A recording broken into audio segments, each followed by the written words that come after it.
안 보여. 준머를 타다가 택시가 뒤에서 저를 치고 가는 바람에 스쳐가지고, 근데 이 친구가 갑자기 저한테 좀 이상한 얘기를 꺼내기 시작합니다. 슬슬. 저도 좀 그때부터 분위기가 조금 이상해졌어요. 뭐 모욕하거나 이런 거 아닙니다. 사장님 개새끼 막 이런 얘기 저 안 했어요. 준머의 스윙함이 주행 도중에 뽑힌다는 거는, 이거는 거의 저보고 이제 그냥 너는 시온 가라. 일단 우통 벗으면은 대부분 무서워서, 문신이 워낙 많아서, 그리고 뭐 칼빵도 많이 있답니다. 사시미 자국이 몸에 막 있다고 하는데, 이 방송은 보고 계시는 스폰서의 제공으로 보내드립니다. 여러분의 생존을 위해 구독과 좋아요, 알람 설정도 부탁드리겠습니다. 근데 사실 스쿠터도 심하게 엄청 많이 망가진 것도 아니었고, 사실 한쪽만 좀 슬립을 했어요. 그리고 해봐야 준머잖아요. 준머가 뭐 비싸야 얼마나 비싸겠습니까? 어차피 중고로 그 당시에 제 기억으로는 120인가 주고 120인가? 120인가? 뭐 그 정도 주고 샀던 것 같아요. 그거 산 데가 여러분들 잘 아시는 지금 코리아 고 매장 사장님, 저 단골이야, 단골. 네, 잘 아시죠, 저. 네, 거기하고도 되게 에피소드가 많이 있습니다. 제가 처음 바이크를 입문한 게 회계로 고 매장의 사장님이 토스였을 거예요, 그 당시엔 이름이. 거기 사장님이 처음에 이제 준머를 갖다 저한테 중고로 파셔서 저랑 친구랑 둘이 거의 중고를 샀는데, 나중에 한 반년 정도 타다가 스윙암 볼트가 용접이 떨어지면서 부러져가지고, 네, 하마터면은 네오 만날 뻔했습니다. 근데 어릴 때라 제가 화를 안 냈어요. 지금 같았으면은 문 열고 들어가면서 바로 드롭킥 날라갔을 것 같은데, 네, 바로 이제 드롭킥 날라가서 일격필살 할 수 있을 상황이었어요. 왜냐면은 여러분, 네, 아무리 중고라지만 중고로 구입한 준머의 스윙함이 주행 도중에 뽑힌다는 거는, 이거는 거의 저보고 이제 그냥 너는 시온 가라. 네, 모피어스 만나서 그냥 지구의 평화를 지켜라, 이런 의미이기 때문에 이건 거의 뭐 살인이 살인. 아니 어떻게 그런 스쿠터를 저한테 팔 생각을 하셨는지, 참 그분도. 근데 워낙 옛날 일이라 뭐 지금은 그냥 웃으면서 얘기를 하는데, 아무튼 네, 사고 안 난 게 다행입니다. 제가 그때 잘못했으면 진짜 저 시험 갈 뻔했어요. 자, 어쨌든 네, 뭐 사장님 지금 와서 원망하거나 욕하는 거 아닙니다. 그냥 그런 웃긴 에피소드가 있었다는 거 그냥 얘기 드리는 거예요. 뭐 모욕하거나 이런 거 아닙니다. 사장님 개새끼 막 이런 얘기 저 안 했어요. 지금도 사실 거기 제가 사러 항상 가는 곳이기 때문에 지금도 엄밀히 따지면 단골입니다. 그래서 지금 생각해 보면은, 아니 굳이 뭐 그렇게까지 안 하고 그냥 적당히 보상 치료 받고, 그냥 수리 대충 하고 뭐 병원비 치료비 조금 받고 하면은 간단하게 끝날 일이었는데, 그때는 제가 너무 어릴 때였고 20대 초중반이었고, 그리고 일단 그때는 돈이 없었기 때문에 준머를 제가 그 당시에 120인가 주고 샀지만 너무 돈이 없었기 때문에, 저한테는 그때도 이게 큰 돈이었거든요. 어린 나이에 돈이 어디 있습니까, 솔직히. 그래서 저는 진짜 큰일 나는 줄 알았어요, 그 당시에 보상을 제대로 못 받으면. 지금 생각하면 참 웃긴 짓이죠. 어쨌건 그래서 그 친구한테 한번 해보자, 뭐 그 아는 분을 연락을 한번 소개시켜 달라 라고 제가 얘기를 했어요. 그랬더니 그 친구가 알았다 그러면서 며칠 있다가 그 아는 형님이 그 병원을 찾아갈 거라고. 그러면 형이 그 형님하고 약간 얘기를 해봐라. 그 형이 좀 아마 좀 무섭긴 할 거다. 그 형이 이제 문신도 많고 등발이 좀 있어서 약간 좀 무섭지만 착한 형이니까 너무 쫄 필요는 없다고, 그 형이 알아서 다 해줄 거라 그러더라고요. 그러고 그 사람을 만나기 바로 전날 밤 제가 병원에서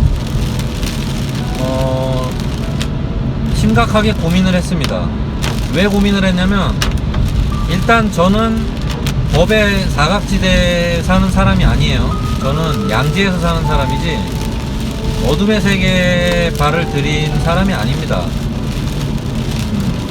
애초에 태생이 그래요. 제가 그쪽하고는 아예 인연이 없는 사람이기 때문에 일단 이거는 아무래도 문제가 있지 않을까라는 두려움이 생기기 시작했어요.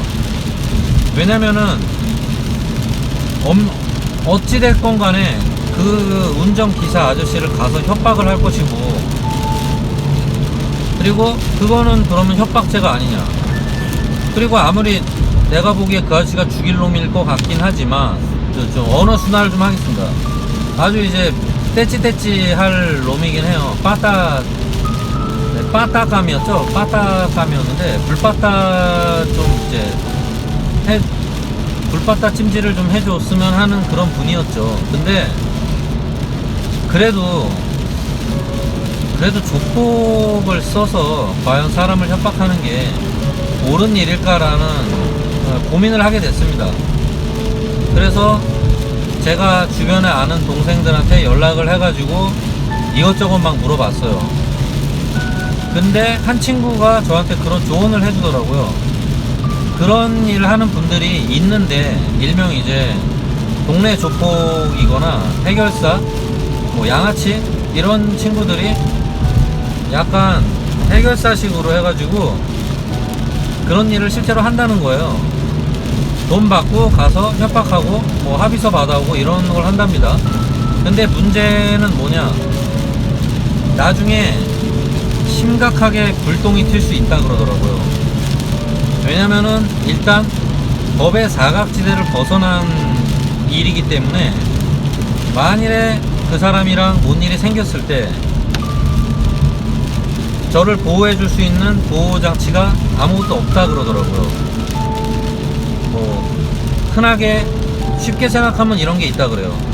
수고비를 달라 그랬는데 처음에 착수금을 뭐 얼마 달라 해서 뭐 아저씨를 협박을 해야 되는데 뭐 추가로 착수금이 또 얼마가 필요하다, 뭐 그런 식으로 돈을 뜯어낼 수도 있고, 나중에 제가 그냥 안 했으면 좋겠다, 하기 싫다라고 하면은 그때 가서 그러면은 그동안 지출된 착수금이랑 인건비, 자기 뭐 이용한 수고비 해서 뭐 몇백만 원을 달라, 뭐 이런 식으로 하는 것도 뭐 되게 쉽게 생각할 수 있는 수법이라고 하더라고요. 네, 되게 여러분들이 들어도 되게 흔하게 쓸 수 있겠죠, 그런 수법.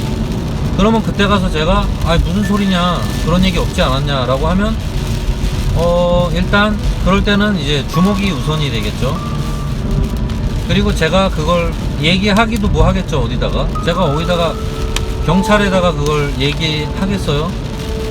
제가 먼저 잘못한 거가 되죠.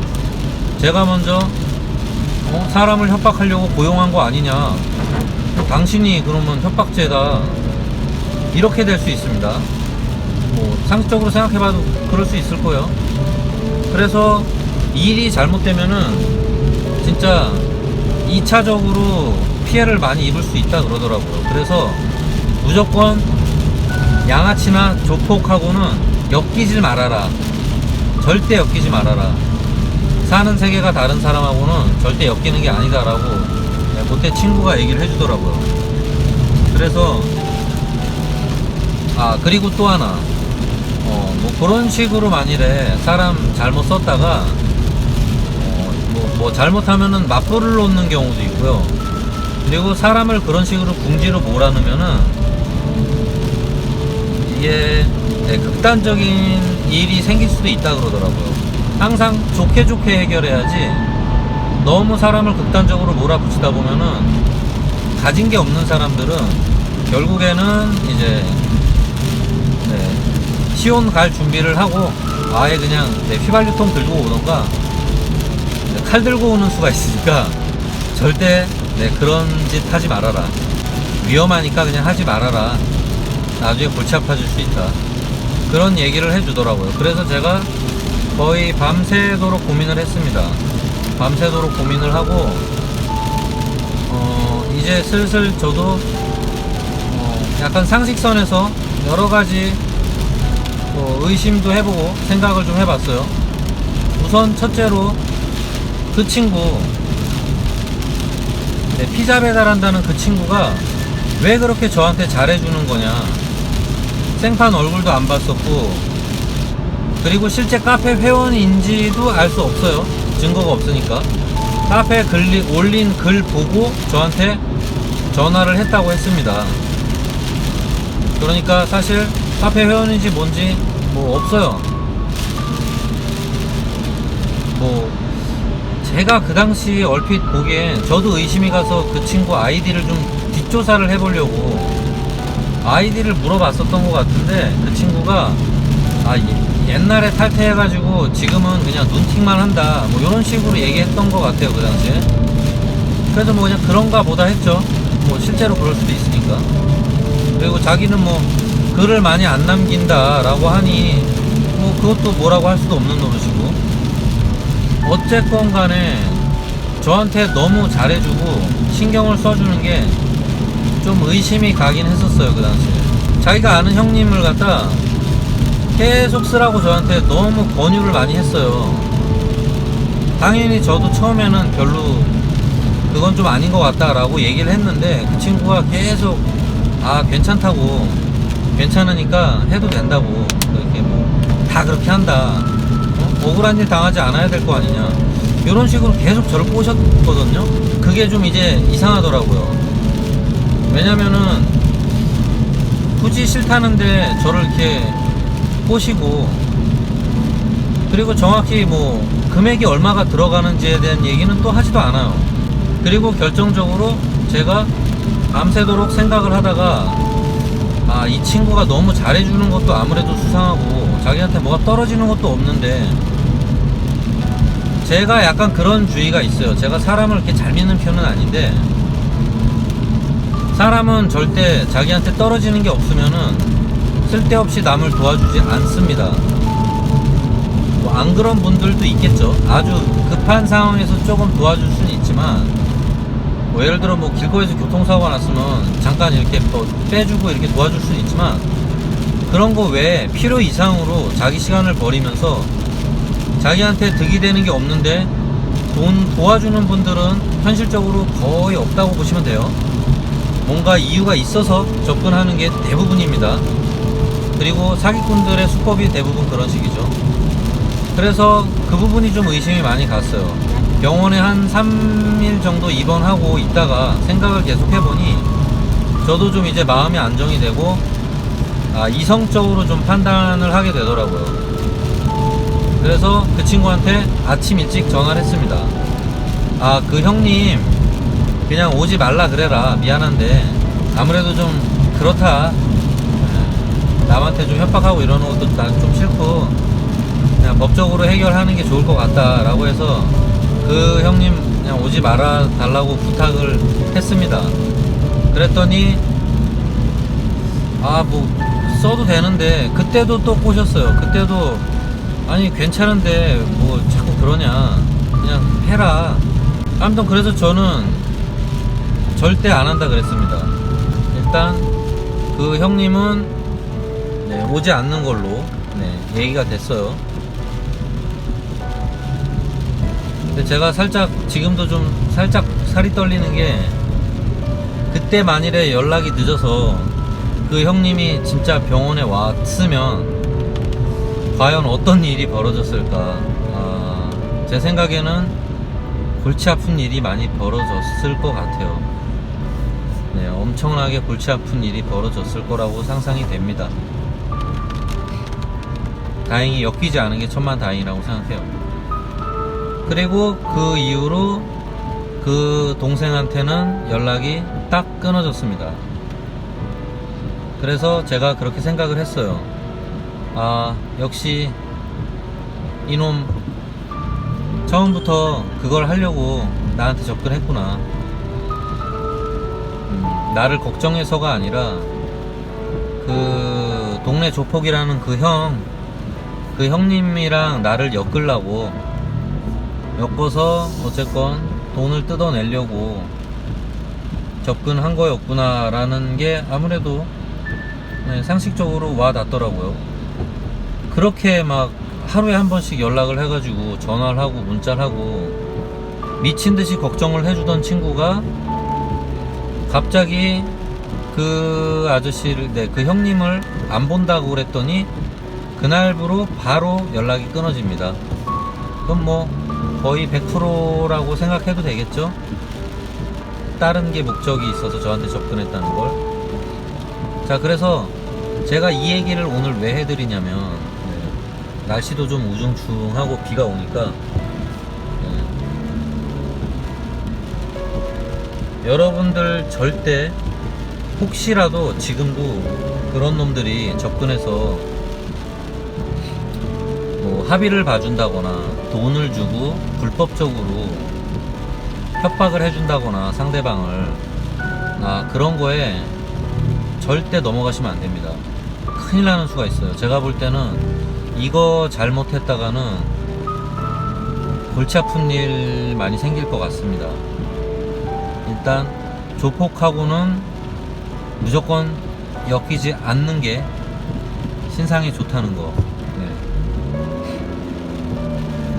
뭐 조폭분들이 들으면은 기분 나빠하실 수 있는데 너무 기분 나빠하실 필요는 없는 것 같은 게, 어차피 조폭들은 민간인들한테 접근하는 게 아니고, 민간인들도 빛의 세계에 사는 사람들은 원래 어둠의 세계에 발을 담글 필요가 없는 겁니다. 서로 볼 일이 없는 거예요. 근데 민간인한테 접근해서 그런 식으로 뭐 해결을 한다는 둥, 요런 친구들은 제가 알기로는 조폭이 아니라 동네 조폭, 건달, 양아치, 그런 걸로 알고 있습니다. 진짜 조폭도 아니라고들 하더라고요. 어쨌건 혹시라도 사고가 나서, 뭐 처음에 사고가 나서 뭐가 좀 무섭거나 두려워서 또 어디 카페나 이런데 주변 사람들한테 도움을 청했다가 이런 식으로 접근하는 친구들이 있으면은 무조건 멀리 하세요. 그리고 보험 처리로 보험사랑 얘기를 잘 하고, 그리고 여러분들이 어떤 식으로 합의를 해야지 좋은지 이런 거를 알아보시고 해야지, 절대 잘 모르고 겁난다고 어디 이상한 해결사니 뭐 전직 조폭 뭐 이런 사람들 누가 소개시켜 준다거나 좋은 거 있다고 뭐 알려준다거나 이런 친구들 있으면 일단 딱 선을 그으십시오. 그러면은 크게 인생 꼬이는 일이 아마 없지 않을까 싶습니다. 저도 제가 살면서 유일하게 불법적인 일을 저지를 뻔한 그런 저의 흑역사예요. 흑역사. 그때 제가 만일에 그거를 했으면은 제가 진짜 인생이 어떻게 꼬였을지 몰라요. 그래서 그때 이후로는 더욱더 그런 쪽 분위기가 풍기는 사람이나 그런 물에서 노는, 그런 세계에서 노는 사람하고는 아예 선을 긋고 삽니다. 여러분들 빛의 세계 사는 분들은 빛의 세계에서만 활동을 하세요. 어둠의 세계는 아무나 들어가는 게 아닙니다. 시카리오에 나오죠. 시카리오에 늑대들이 사는 곳에서 일반인들은 살아남을 수 없다, 버틴다. 여긴 다 늑대들 뿐이다. 그렇게 생각하시면 될 것 같습니다. 자, 그러면은 오늘 좀 날씨도 음침하고 해서 약간 으시시한 얘기일 수도 있는데 약간 이런 어두운 세계가 아직도 있다라는 거 여러분들 알아두시라고 한번 분위기 좀 잡고 얘기해 봤습니다. 자, 그러면은 근데 오토바이에 관련된 괴담 같은 게 있으면, 무서운 이야기가 있으면 제가 한번 얘기를 들려드리고 싶은데 없네요, 딱히. 자, 그러면은 저는 다음 영상에서 여러분들 또 찾아뵙도록 하겠습니다. 감사합니다.